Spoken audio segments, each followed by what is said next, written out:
Momento agora de refletirmos na palavra do Senhor. Até agora nós oramos, cantamos, lemos a palavra de forma comunitária e em tudo isso Deus fala conosco.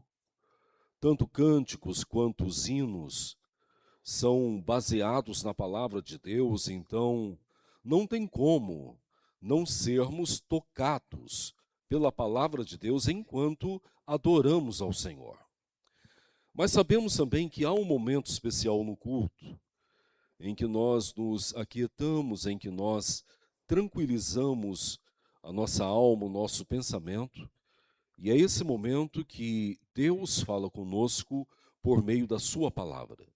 Então quero convidá-los a abrirem as Bíblias em Mateus, um texto muito conhecido, capítulo 9, Mateus 9, do versículo 19 ao versículo 22.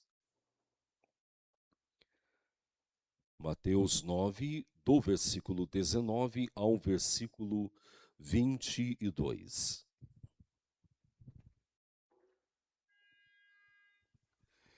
E Jesus, levantando-se, o seguia, e também os seus discípulos. E eis que uma mulher, que durante 12 anos vinha padecendo de uma hemorragia, veio por trás dele e lhe tocou a orla das vestes. Porque ela dizia consigo mesma: se eu apenas lhe tocar a veste, ficarei curada. E Jesus, voltando-se e vendo-a, disse: tem bom ânimo, filha, a tua fé te salvou. E desde aquele instante, a mulher ficou curada. Palavra do Senhor. Do versículo 19, do versículo 18 ao 26, nós temos o relato de duas pessoas que entenderam que somente Jesus é a solução para as nossas vidas. A primeira pessoa é um homem muito conhecido de uma sociedade, de uma comunidade, e que a sua filha havia falecido. Mateus traz esse detalhe muito claro no versículo 18. Ele procurou a Jesus e aproximou-se de Jesus e o adorou. Engrandeceu ao Senhor mesmo diante de uma grande perda. Em seguida, no versículo 18 ainda, ele fala: minha filha faleceu agora, mas venha, imponha a mão sobre ela e ela viverá. Um texto muito curto, apenas um versículo, porque agora Mateus relata sobre uma mulher que tem a mesma perspectiva sobre a vida, sobre as aflições, sobre a esperança e sobre o grande poder de Deus. Percebam que Mateus dá os mesmos detalhes que Marcos e Lucas deram posteriormente. Mateus fala de uma mulher que havia sofrido por um determinado tempo. E esse sofrimento para essa mulher foi um sofrimento que realmente tirou tudo o que ela tinha, inclusive a alegria da vida.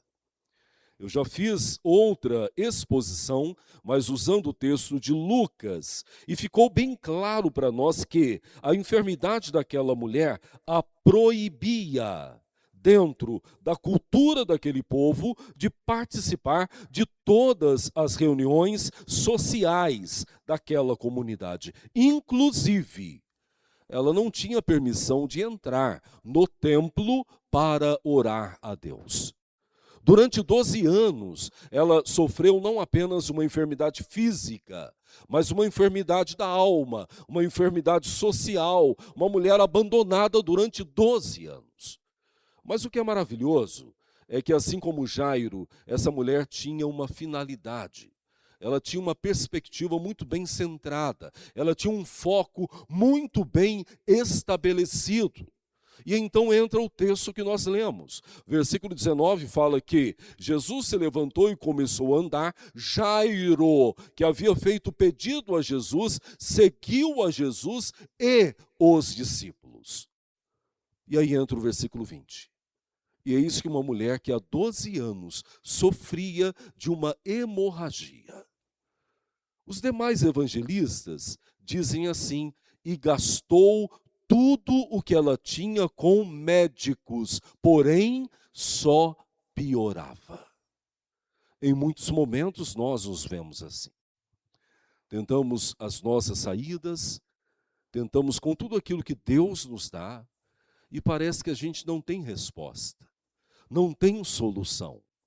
Em muitos momentos, parece que quanto mais a gente anda à frente, quanto mais a gente luta, quanto mais a gente espera, nós retrocedemos. Em quantos momentos da sua vida a aparência que você teve de forma muito clara da realidade foi de um patinar sem sair do lugar, mesmo com todas as forças sendo empenhadas? Foi isso que aconteceu com essa mulher. Mas há algo maravilhoso que os 3 evangelistas registram. Ela dizia para si mesma: se eu apenas tocar na veste de Jesus, serei curada. E aqui é o centro da mensagem. A Bianca já falou conosco, pelo que eu contei, Bianca, eu ouvi 3 vezes, mas você pode ter falado outras vezes.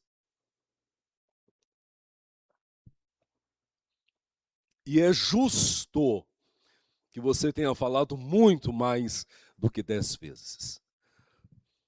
A Bianca e o Everton têm uma caminhada, uma longa caminhada, de sonhos, de planos, e tudo gira em torno de uma bênção, que é a maternidade, paternidade. Esse é o sonho deles, é o plano deles.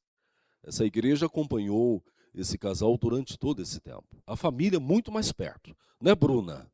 Muito mais perto. E a Bianca, eu ouvi da Bianca 3 vezes. A última vez, Bianca, foi no domingo retrasado aqui na frente. Que um dia você muito aflita, vocês dois muito aflitos, haviam voltado de um outro acompanhamento médico. A resposta tinha sido negativa. A gente conversou isso na sua casa. Os médicos diziam: não tem jeito, vocês têm que parar com isso. Não tem mais solução, não tem o que fazer.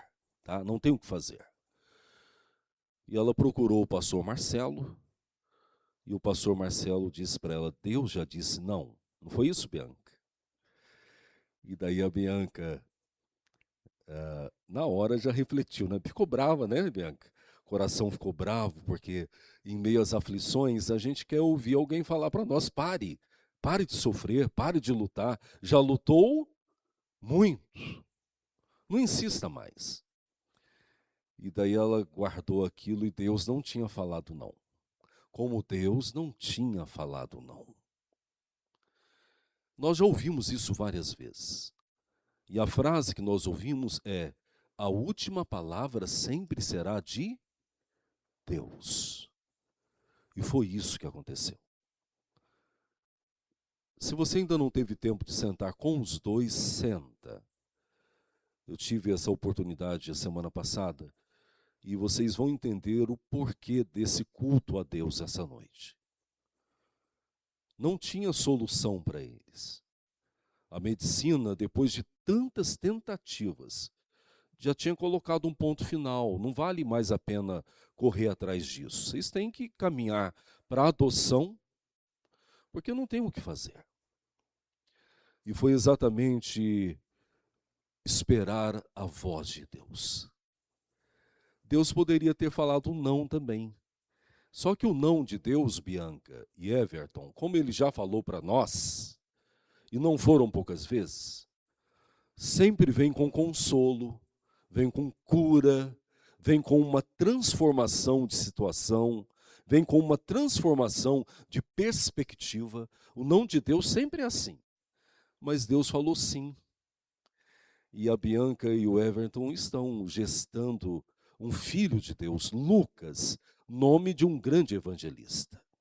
Tudo isso porque eles entenderam que se eu tocar na veste de Jesus, eu serei curada.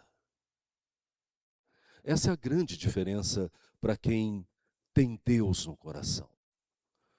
Nós podemos enfrentar as dificuldades mais profundas e desafiadoras da nossa vida. E crente não é isento de aflições.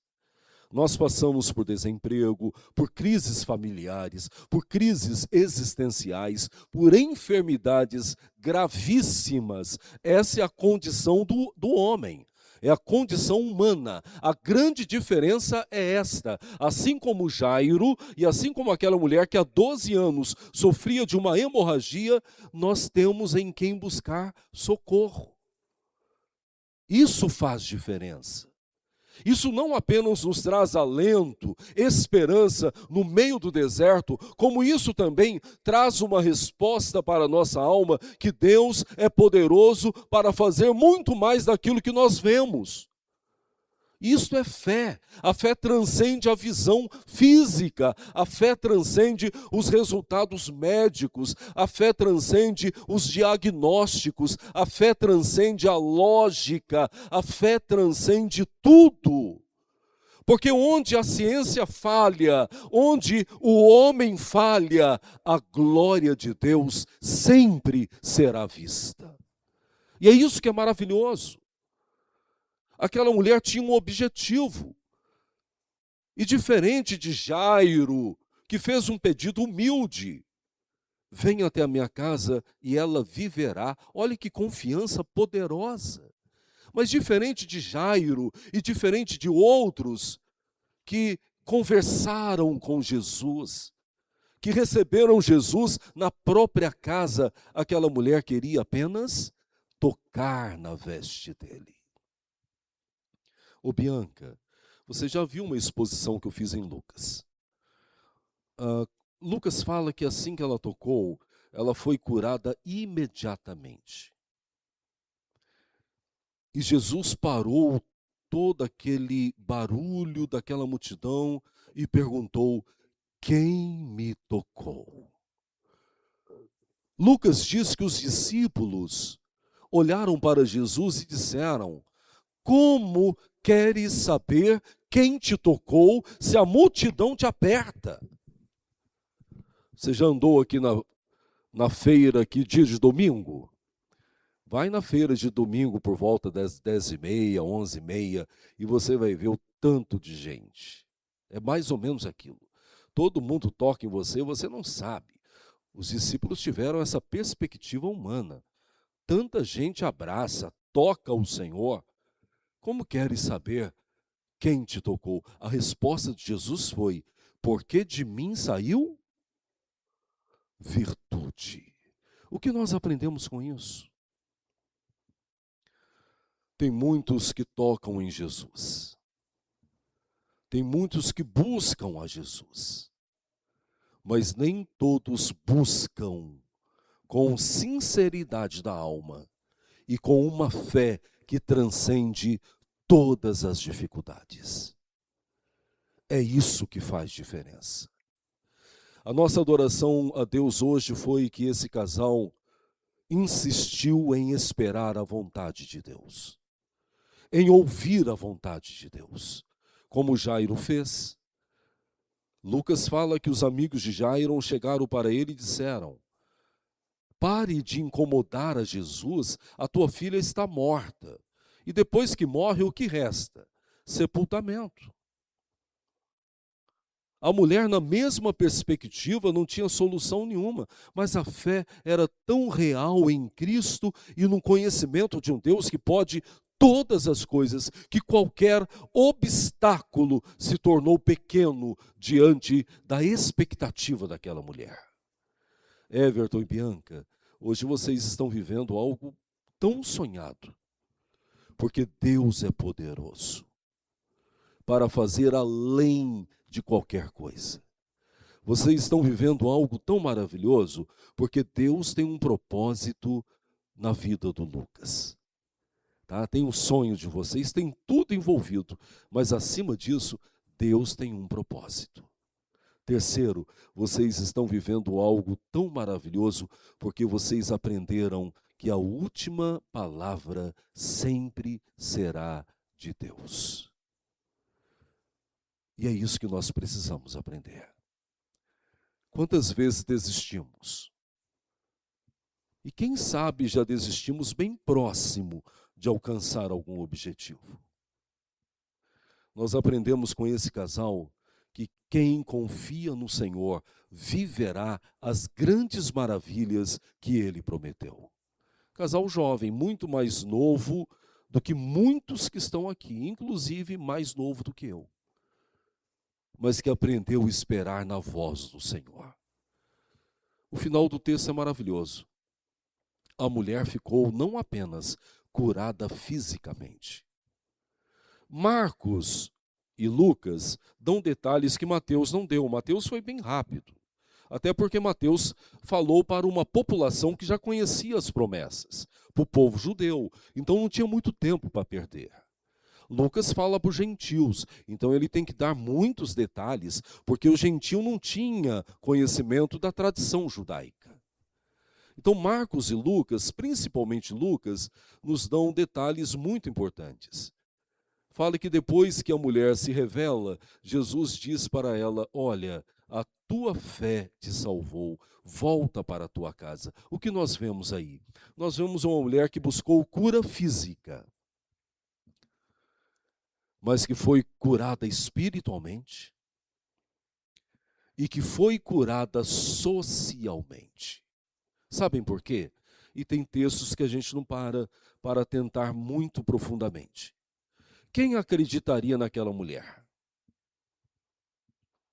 Uma mulher que há 12 anos sofria de uma hemorragia, uma mulher que dentro da tradição judaica não poderia participar das coisas comuns daquela sociedade, e ainda dentro de uma cultura judaica que a voz da mulher não tinha nenhum poder.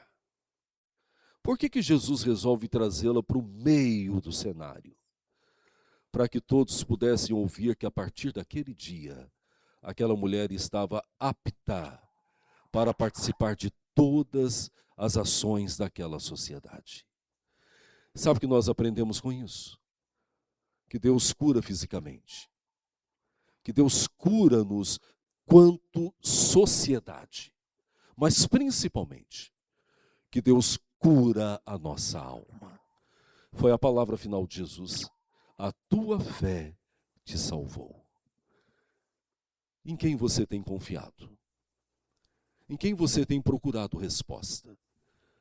Não conheço a sua vida, não conheço qual a sua aflição, não conheço qual a sua dor e também não sei quanto tempo você tem lutado para receber essa vitória. Mas de uma coisa nós sabemos agora: quando nós tocamos em Jesus com fé verdadeira e conhecimento de que Ele é Deus poderoso, Ele salva as nossas vidas. Então que Ele te abençoe e que quando vocês olharem para o Everton e para a Bianca, vocês possam lembrar de grandes homens e mulheres da Bíblia também, que viveram a mesma realidade, assim como Jairo e assim como essa mulher. Bianca e Everton creram no poder de Deus. E daqui a alguns meses, quantos meses, Bianca? 4. Daqui a 4 meses aproximadamente, a gente vai estar celebrando a chegada do Lucas para a glória de Deus e para a nossa alegria. Que Deus os abençoe e que você saia daqui sabendo que a última palavra sempre será do nosso Deus. Amém.